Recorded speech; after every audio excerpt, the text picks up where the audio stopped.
Okay class, now next topic is types of friction. So types of friction में सबसे पहले हमारे पास आता है static friction. A friction force that comes into play until an object starts moving on a surface of the other object. हमारे पास जब तक एक ऑब्जेक्ट दूसरे ऑब्जेक्ट के सरफेस पे रखा रहता है, वो मूव नहीं करता, उस टाइम पे उन दोनों ऑब्जेक्ट के सरफेसेस के बीच में भी फ्रिक्शन फोर्स लगती है और उस फ्रिक्शन फोर्स को हम स्टैटिक फ्रिक्शन कहते हैं।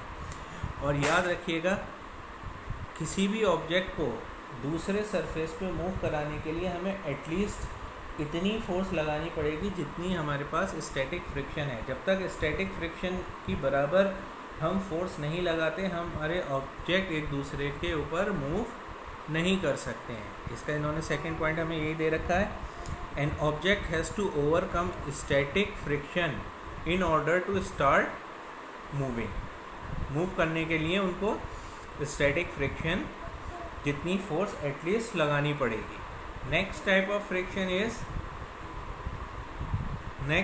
Friction is sliding friction.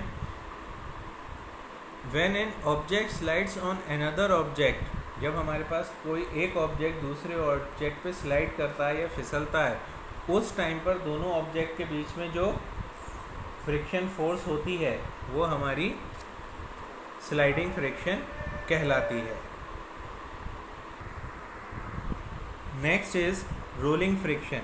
जैसा कि हमें नाम से पता चल रहा है, जब हमारे पास एक ऑब्जेक्ट दूसरे ऑब्जेक्ट के सरफेस पे रोल करता है तो उस टाइम पे उन दोनों ऑब्जेक्ट्स के बीच में जो फ्रिक्शन फोर्स अप्लाई होती है वो हमारे पास रोलिंग फ्रिक्शन कहलाती है।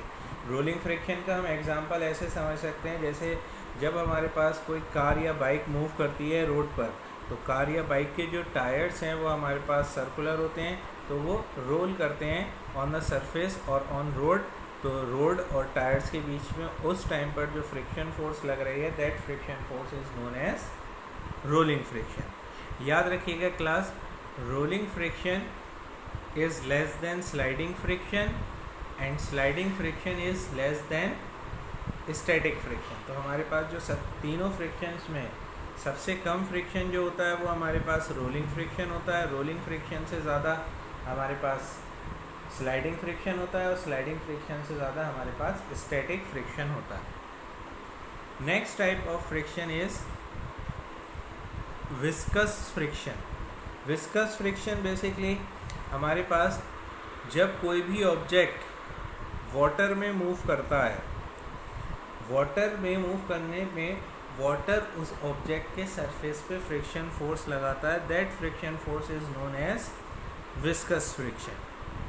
और इस विस्कस फ्रिक्शन को ओवरकम करने के लिए या इसके इफ़ेक्ट को कम करने के लिए हमारे पास वाटर बॉडीज़ जो होती हैं, लाइक शिप्स, सबमरीन्स, या फिर हमारे पास बॉडीज़ ऑफ फिशेस, सारी की सारी स्ट्रीमलाइंड होती हैं, स्ट्रीमलाइन शेप होती हैं, ताकि हमारे पास इस विस्कस फ्रिक्शन के इफ़ेक्ट को कम किया जा सके और ये object less amount of force apply करके मूव कर सके। एक और चीज़ क्लास यहाँ पे ध्यान से सुनिएगा कि व्हाट इज़ स्ट्रीमलाइन बॉडीज़।